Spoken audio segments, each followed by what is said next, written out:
बात है, वाह वाह वाह। उसकी वजह क्या है? वजह ये नहीं है कि पठान खानदान के एक बड़े रईस थे, जमींदार थे, नहीं।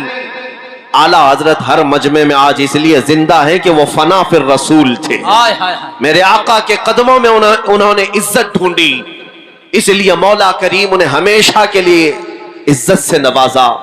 ऐ सुन्नी मुसलमानों, आपसे भी मैं ये कहूंगा, आधे तीतर आधे बटेर बन करके जो लोग ये समझते हैं कि हमें कामयाबी मिल जाएगी, तुम कभी दाढ़ियां चिलाकर, टोपियां छुपाकर कुछ लोगों की खुशामदी और कुछ लोगों को राजी करने की कोशिश करते हो, मैं सेकुलर बन जाऊंगा, वो भी मुझे अच्छा कहेंगे, ये भी मुझे अच्छा कहेंगे, तुम कहीं के नहीं रह जाओगे, इधर के भी नहीं उधर के भी नहीं।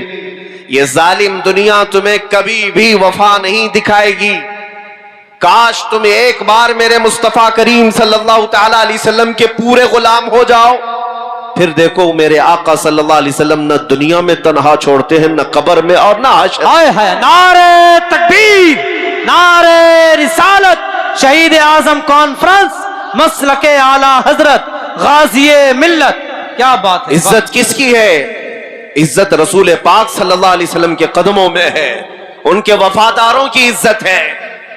आज जिन लोगों के मुतालिक आप ये समझते हैं कि अरे भीड़ तो उनकी भी है, कोई सियासत पर बैठा हुआ नेता आ जाए तो वो भी भीड़ जमा कर लेता है, मेरे अजीजों भीड़ का नाम इज्जत नहीं है। क्या बात है। भीड़ का नाम इज्जत नहीं है। वैसे मरे हुए जानवर को देखने के लिए कुत्ते भी भीड़ लगाते हैं, कौवे भी भीड़ लगाते हैं। क्या बात है। वो भीड़ इज्जत की नहीं है, वो नोच खाने वाली भीड़ है, मरे हुए जानवर को नोचने वाली भीड़ है। और हकीकी इज्जत किसे कहते हैं? शायद यहां देखी हुई आंखें मौजूद होंगी, हुजूर ताजु शरिया बदर। सुभान अल्लाह, सुभान अल्लाह, जिंदाबाद जिंदाबाद। मेरे अजीजों, वो सोशल मीडिया के काजी उल कुज़ात भी नहीं थे। मेरे अजीजों, हाँ मुझे बताया शीशगढ़ वालों ने कि हुजूर ताजु शरिया रहमतुल्लाह तआला अलैह इस मैदान में तशरीफ लाए। सुभान अल्लाह, सुभान। और मैं जब यहाँ आया हूं तो उनका एक अदना गुलाम बन करके आया हूं। सुभान अल्लाह, सुभान। और मेरे पास जो निस्बत है जिंदगी भर फख्र करने की, वो उन्हीं कदमों की निस्बत। सुभान अल्हम्दुलिल्लाह।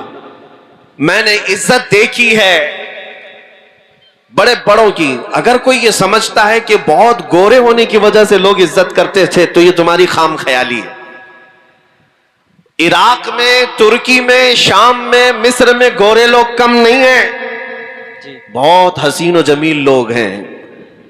मैं बरेली शरीफ में जानता हूं शेख उमर सलीम अल आजमी, इमाम आजम अबू हनीफा रहमतुल्लाह अलैह की औलाद में से। वो तकरीबन 3 महीने तक यहीं बरेली में थे। बड़े खूबसूरत, उनका चेहरा तो सेब की सुर्खी की तरह। लेकिन हमने देखा कि हुजूर ताजु शरिया जब नमाज के लिए कभी वहां मुसल्ला बिछाकर खड़े होते, वो काफी देर तक नमाज खत्म होने तक टकटकी बांध कर देखते रहते। क्या इराक में और उलमा नहीं थे? क्या इराक में बड़े खूबसूरत लोग नहीं हैं? उन्होंने जो खुद हमसे कहा था वो बात मैं आपके सामने रखता हूं। और शेख उमर सलीम अल आजमी ने कहा था कि बेटा, हम इनको जो देखते हैं ये हमारे इख्तियार में नहीं है, खुद इनका हुस्न हमारी अपनी तरफ हमें खींचता है। और फिर उन्होंने कहा, ये हुजूर पाक सल्लल्लाहु तआला अलैहि वसल्लम के सच्चे इश्क की बरकत है जो सीना इनका लबालब भरा हुआ है। इज्जत इस बात की है।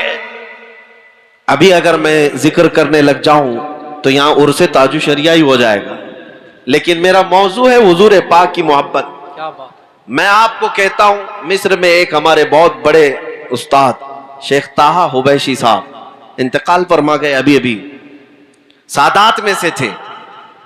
मैं उन्हें हिंदुस्तान साथ में, मैं उनके साथ आया था बरेली शरीफ, हजरत से मुलाकात की। वो नाबीना है, लेकिन जामिया अजहर के बहुत बड़े उस्ताद, बहुत बड़े उस्ताद, 40 से ज्यादा किताबें लिखी, जबकि पैदाइशी नाबीना है। बहुत बड़े आलिम दीन। और हुजूर ताजु शरिया रहमतुल्लाह तआला अलैह से मुलाकात करके जब मिस्र वापस गए, मुझे बुला करके उन्होंने एक बात कही थी कहा बेटा तुम्हारे शेख के पास एक अत्तर है जो वो खुशबू लगाते हैं, शायद वो हिंदुस्तान में मिलती है, मुझे वो लाकर दो। सुभान अल्लाह सुभान। ऊद हजरत जो इस्तेमाल फरमाते, मैं आया हजरत से कहा कि हजरत शेख ताहा उबैशी साहब वो अत्तर मांगते हैं जो आप लगाते हैं। क्या बात। आपने हुक्म फरमाया, मुंबई में हजरत के एक मुरीद थे, कहा उनसे कहो वो दिलाएंगे, वो लेकर जाओ और हदियतन पेश करो। काफी महंगा अत्तर था। सुभान अल्लाह। मैं खुद वो शीशी लेकर गया और शेख ताहा उबैशी साहब को पेश किया कि हजरत ने आपको हदिया पेश किया है, जो अत्तर आपने मांगा था। उन्होंने लगाया, खुशबू लगाई और उसके बाद कहा ये वो नहीं है जो मुझे चाहिए था, हाय हाय क्या वो बात। कोई और अत्तर लगाते हैं। क्या बात है। मैं दूसरी छुट्टी में फिर आया, हजरत से कहा कि वो कह रहे हैं ये अत्तर नहीं है, आप कोई और अत्तर लगाते हैं। हजरत ने फरमाया ठीक है वो भी भेज दें। फिर दोबारा एक और कीमती अत्तर मेरे ही हाथ से भेजा गया। मैं लेकर के वो जब पहुंचा उस शेख आजम के पास, उन्होंने वो लगाया, कहा बेटा अब मत बोलना जाकर, ये भी वो अत्तर नहीं है जो मुझे चाहिए था। अल्लाह अल्लाह। अब मत कहो, बार बार तकलीफ में मत डालो। तो मैंने पूछा कि हुजूर बताएं तो सही कैसी थी वो खुशबू, क्या है? उन्होंने बात कही, अपना वाकया बताया। सन 1986 में 1986 की बात कर रहे हैं। मैं हज के बाद मदीने तैयबा की हाजिरी के लिए गया था। शेख ने फरमाया रोज़े रसूल की हाजिरी के वक्त मुझे जालियों के अंदर से खुशबू आई और काफी देर तक वो खुशबू थी। मैंने वहां के मकामी लोगों से पूछा जो जिम्मेदार है, अंदर रोज़े रसूल पर जो खुशबू लगाई जाती है ये खुशबू कहां से आती है? उस वक्त लोगों ने कहा था कि ये हिंदुस्तान से आती है। वाह वाह। मुझे इस बात पर फख्र है, मेरे आका के रोजे पर हिंद से खुशबू गई। क्या बात है। शेख ताहा उबैशी साहब कहते हैं मैंने मालूम किया था कि रोज़े रसूल पर तुम्हारे मुल्क से खुशबू भेजी जाती है, वही लगाई जाती है। कितने साल हो गए? सन 1986 से लेकर मैं 2010 की बात कर रहा हूं। 2010 की बात, तकरीबन 25 साल गुजर गए। उसके बाद वो कहते हैं 25 साल में ढूंढता रहा कि वो अत्तर मिले, लेकिन जब बरेली आया तो तुम्हारे शेख के पास मुझे वो नजर आई। हाय हाय हाय क्या बात है। उनके पास मुझे वो खुशबू आई जो 25 साल पहले मैं सूंघा था। मैं चाहता था कि वही खुशबू वो मुझे भेजे। वाह वाह। अब मुझे समझ में आया कि कुछ और मांग रहे हैं। फिर हमने हजरत से कहा उनका वाकया कि वो तकरीबन 25 साल पहले मदीने तैयबा से खुशबू सूंघे थे और उनको वो खुशबू आपके कपड़ों में समझ में आई और आपके पास उन्होंने महसूस की, वो खुशबू चाहते हैं। हुजूर ताजुल शरिया रहमतुल्लाह ताला अलैह, ये आशिकों की बात मैं कर रहा हूं मेरे अजीजों।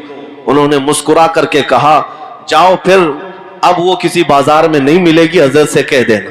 हाय हाय। नारे तकबीर, नारे रिसालत, शहीद आजम कॉन्फ्रेंस, मसलके आला हजरत। वापस जाओ और कह दो अब वो किसी बाजार में नहीं मिलेगी। ये कुछ राज की बातें हैं जो अफशा नहीं किए जाते हैं। मेरे अजीजों, ये जो खुशबुएं थी ये बाजारों से मिलने वाली खुशबुएं नहीं, ये मेरे मुस्तफा के इश्क की खुशबू है, मोहब्बत मुस्तफा की खुशबू है। और इसीलिए आपके नाज़िम इजलास ने भी अभी कहा था, मुझे शेर याद नहीं आते, कि जो नबी पाक सल्लल्लाहु ताला अलैहि वसल्लम को समझ नहीं पाते या वो खुशबू महसूस नहीं कर पाते, ये वही लोग हैं जिनके उसूल में खता है। हुजूर पाक सल्लल्लाहु अलैहि वसल्लम की शान में तौहीन करने वाले। बहरहाल मैं आज आपसे ये खिताब करना चाहूंगा कि इज्जत रसूल पाक के कदमों में है, उनके गुलामों की ही इज्जत है।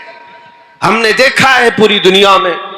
आज ऐ नौजवानों, तुम अगर ये समझते हो कि फिल्मी दुनिया में थिरकने वाले चंद स्टार की बहुत इज्जत है, एक्टर और एक्ट्रेस के पीछे भीड़ होती है, ये तुम्हारी गुमराही है। ये तो सिर्फ उनके जवानी की भीड़ है, ये सिर्फ और सिर्फ उनके हुस्न की भीड़ है। इनको बूढ़ा हो लेने दो, इनके बुढ़ापे में देखो फिर कितने लोग इनके फैन होते हैं, कितने इनके फॉलोअर होते हैं, कौन इनके पीछे चलता है। अरे जहां बुढ़ापा आया उनकी नौकरी भी छूट जाती है, उनको अब पर्दे सीमी पर, टेलीविजन पर जगह भी नहीं मिलती। बूढ़े हो जाने के बाद अब नौजवानों की भीड़ उनके पास नहीं। क्यों? वो तो सिर्फ चेहरे के गाजे के जरिए से लोगों को अपनी तरफ माहिल कर रहे थे। लेकिन मेरे मुस्तफा के गुलामों का हाल ये है, नबी पाक का गुलाम जितना बूढ़ा होता है उतनी इज्जत भी बढ़ जाती है। सुभान अल्लाह। जितने बूढ़े होते हैं उतनी इज्जत में इजाफा ही होता है। यहां नबी पाक सल्लल्लाहु अलैहि वसल्लम की गुलामी में इज्जत की कमी नहीं है, बस समझने की देर है। आज मैं तुम सबको यही बात बार बार अर्ज करूंगा कि अल्लाह ताला ने कुरान में जो फरमाया उस पर यकीन करो। वलिल्लाहिल इज्जतु वलिरसूलिही वलिलमुमिनीन। इज्जत अल्लाह के लिए है और रसूल के लिए है और ईमान वालों के लिए। सुभान अल्लाह, सुभान। ईमान वालों के लिए इज्जत है। तुम दर दर की ठोकरें आज जो खा रहे हो या इधर उधर इज्जत तलाश कर रहे हो, बहुत बड़ी खता पर हो, बहुत बड़ी खता पर हो। अगर कोई ये समझता है हुजूर पाक सल्लल्लाहु ताला अलैहि वसल्लम की सुन्नतों पर आ जाने से इज्जत में कमी आएगी, ऐ दुश्मन अकल, जरा देख तो सही, ये दाढ़ी और ये टोपी और ये जुब्बे वाले को इतना बड़ा मिंबर दिया क्यों गया है? क्या बात है, वाह वाह। तुम्हारी आंखों के सामने इतनी ऊंचाई पर इन सबको बिठाया क्यों गया है? क्या ये बड़े बड़े पैसे वाले हैं इसलिए ऊपर बिठाया गया? ये इज्जत तुम्हें देखनी होगी, नहीं सिर्फ इसलिए बिठाया गया है कि ये नबी पाक सल्लल्लाहु अलैहि वसल्लम के कदमों से वाबस्ता जमात, सुभान अल्लाह, हुजूर पाक के नाइबीन की जमात है जो दुनिया में मुस्तफा करीम से वाबस्ता हुआ।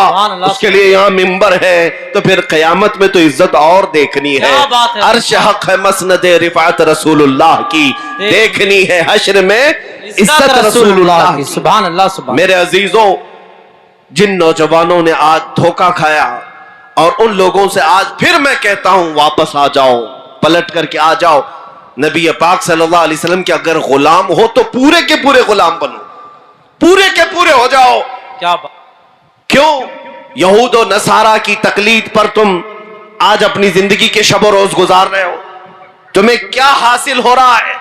कुछ नहीं सिवाय तुम्हारे टूटने बिखरने के। एक बात मैं आपको बताऊं, जितना बंदा नबी पाक सल्लल्लाहु अलैहि वसल्लम से दूर होता जाएगा उतना बुज़दिल बनता जाएगा। अल्लाह अल्लाह। बुज़दिल, कायर। जो लोग खौफ से आज जी रहे हैं, डर से जी रहे हैं, सिर्फ वही लोग हैं जिनको नबी पाक सल्लल्लाहु ताला अलैहि वसल्लम से दूरी हो गई है।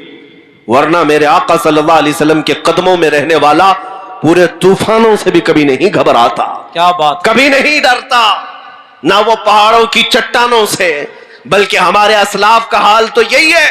दश्त तो दश्त है, दरिया भी न छोड़े हमने, बहरे जुल्मात में दौड़ा दिए घोड़े हमने। दी अजाने कभी यूरोप के कलीसाओं में तो कभी अफ्रीका के तपते हुए सहराओं में। तुझसे सरकश हुआ कोई तो बिगड़ जाते थे, हक से सरकश हुआ कोई तो बिगड़ जाते थे। अरे तोप क्या चीज है, देख क्या चीज, हम तोप से भी लड़ जाते थे। नबी पाक सल्लल्लाहु अलैहि वसल्लम के गुलामों में बुज़दिली नहीं आ सकती, डर और खौफ नहीं आ सकता। आला हज़रत फाजिल बरेलवी ने यही तो मैसेज दिया, खौफ ना रख रजा जरा, तू तो है अब्दे मुस्तफा। क्या बात है, वाह। खौफ ना रख रजा जरा, तू तो है अब्दे मुस्तफा, तेरे लिए अमान है, तेरे लिए अमान है।